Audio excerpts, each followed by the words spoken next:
Well done, boys. The last job went fine. There's no evidence or witnesses left against us. Thanks to your persuasive methods, they won't even squeak. Thanks, boss. We try to make you happy. Well, you certainly did. But today we're here for something else. Paulie has a pretty interesting proposal. Well, I met a guy from Kentucky, William Gates. Everyone knows that Kentucky makes the best homebrewed whiskey. Well, anyway, this guy almost threw up when he tried the whiskey which Morello sells here. When he gave me a drink of this stuff they brew back there, forget about it. I won't drink anything else. So I asked him about it, right? He said it was no problem and that he could deliver me as much as I wanted. I got jazzed thinking about the dough we'd make on it. Well, I ordered a truckload of it. I said to myself, if it catches on here, we can make a bigger deal later. It would certainly be a good replacement for the loss of our Canadian. I like it. Nice one. Me too. So we're gonna pick up some beautiful booze. I'm already looking forward to it. Where they hiding it? They'll meet us in the big parking garage. We have to be more careful than we were before. You'll get to the place by car with 2 other boys. They'll be your escort on the way back. You 3 pick up the truck and take it to our warehouse in Hoboken. The boys are already out in the yard waiting in the car. And bring me back a bottle so I can finally drink something decent. Count on it, boss.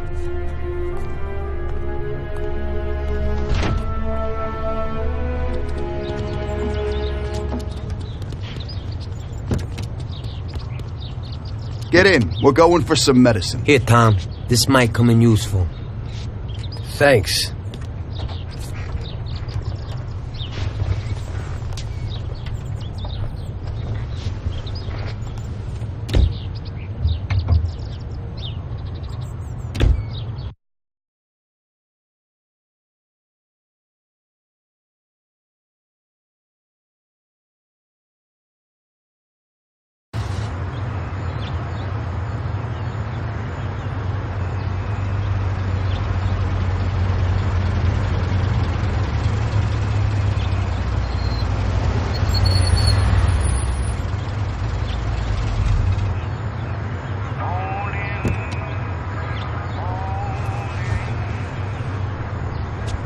Wait for us here, boys. We'll be back in a little while. When we drive out, follow after us. Then we'll have a shot at the warehouse. Sure, boss.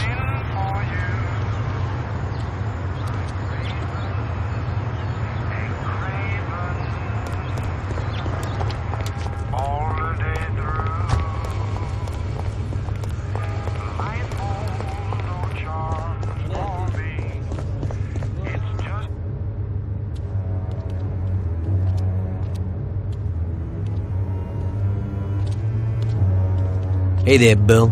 It's good to see you again. Hey, Paulie. These are my partners who are good friends. They like the idea of working together.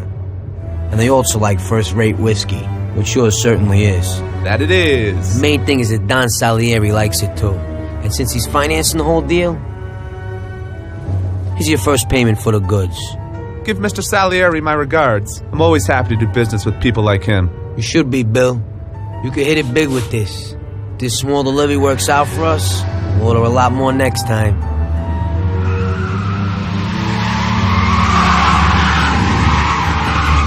Take cover! What's going on? Jesus, who are they? Fire! Kill the bastards!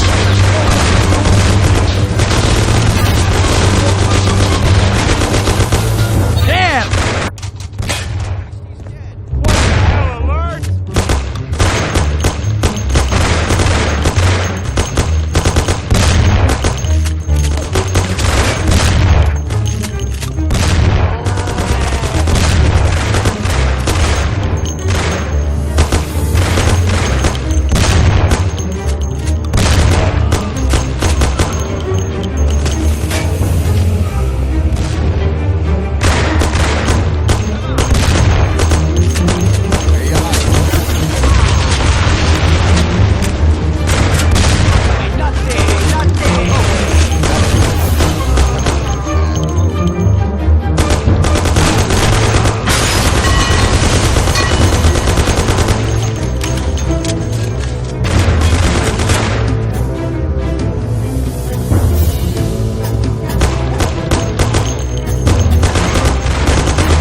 Who were those hoods? How should I know? Okay, I ain't in the mood to talk. Well, we can't Now hang ain't the around here time to waiting for talk. more We got a action. job to do. Tommy. Let's get the truck and get the hell out of here.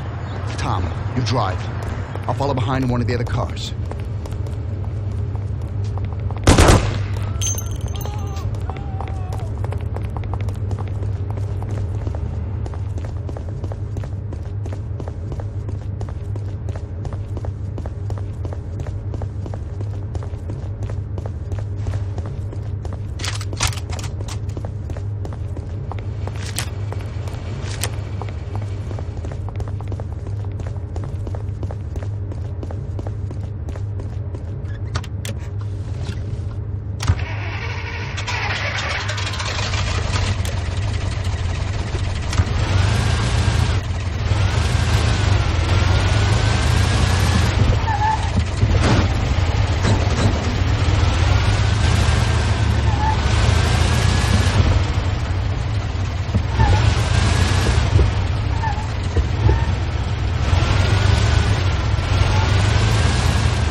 I'll return you over to the cops.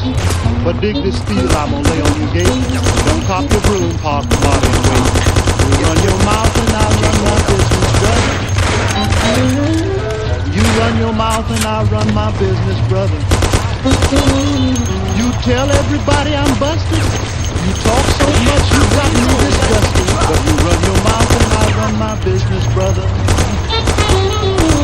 You run your mouth and I run my business, brother. You run your mouth and I run my business, brother. You start in telling me you're my pal and end up telling me how to handle my gal. You run your mouth and I run my business, brother. You run your juicy mouth and I run my business, brother. Just run your juicy mouth and I run my business, brother. You always telling me what to do, saying I wouldn't do that if I was you. You run your mouth and I run my business, brother. Just clap your liver lips and I run my business, brother. Clap your liver lips and I run my business, brother. If I'd followed your advice on how to make dough, I'd been in the jailhouse long ago. You run your mouth and I run my business, brother.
Oh!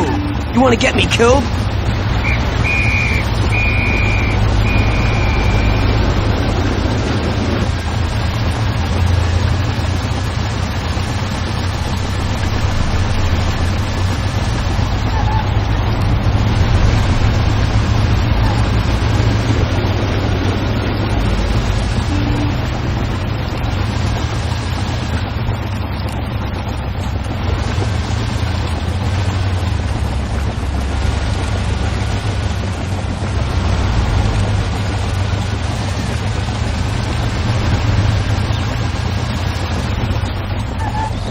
Okay, we did it.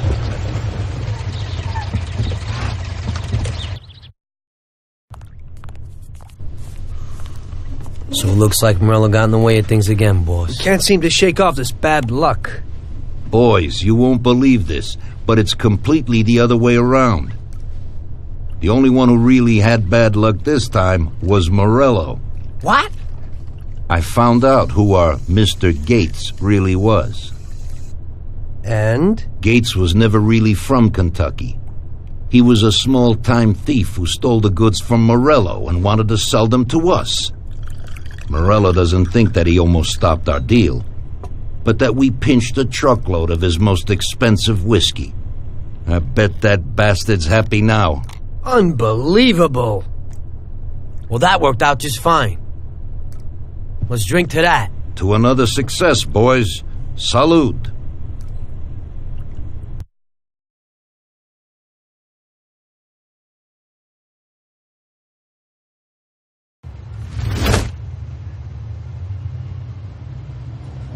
The end of Prohibition in 33. You probably weren't too happy, huh? The end of the good old days. Yeah, not too happy, but it wasn't all bad. Eventually, I did get married to Sarah and had a daughter. It was a good time. But life went on in business. We made a huge amount of dough during Prohibition, which we invested into new deals. A lot of them were legitimate. We had regular firms like construction, transport, restaurants. We ran labor unions. And of course, there was gambling, betting, the lotteries. We actually did really well. We just tried to stay out of drugs, even if it wasn't always easy. Come on, business is business, right?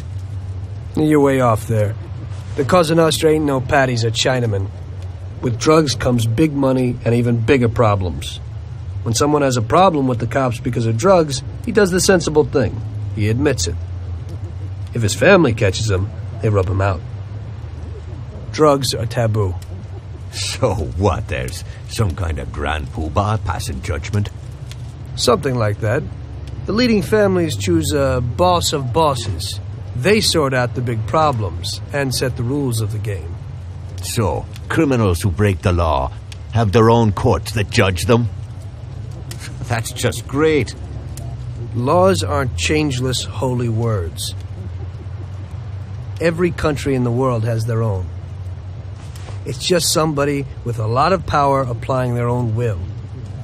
It depends on the person whether they'll serve someone else blindly or apply their own will. Why should the Don be restrained? The Mafia prevailed through Prohibition with its own laws. A handful of poor, uneducated immigrants from Sicily were stronger than all the laws, courts, and police here in the States. That took some doing. What? With murder? With the suffering they caused? Come on. You think that the Mafia just murders innocent people? The Mafia punishes those who break laws. And the majority of your laws, too. Unfortunately, we can't put anyone in jail or fine them. Everybody who comes and works for us knows what to expect if he breaks the rules. People lie and steal, and there are lots of criminals here who get unbelievable pleasure when they steal from the mob, as well as the mafiosos who get pleasure from cheating the state. And what about all the payoffs, robberies, and raids, huh? Hey, the cops ain't no saints neither. No Don encourages his men to go around harming people. And what other people do on their own isn't our concern. And as for payoffs, most people come to the Don for help and advice on their own. And they'll pay gladly for it. The Don is an esteemed person, but not every Don is like Salieri. That's the truth. There you go. Your system works, but you know why? Because you're a bunch of selfish murderers. And you only care about your own gain. All your efforts are spent ensuring that you live like pigs in shit. That's why you're so successful. You're only looking out for yourselves. We look out after everybody. A few cops have to ensure law and order for all, and that's a much harder job. That's true. But you can easily leave the Don outside your protection. He'll watch his own back. And what about you? What are you sitting here for?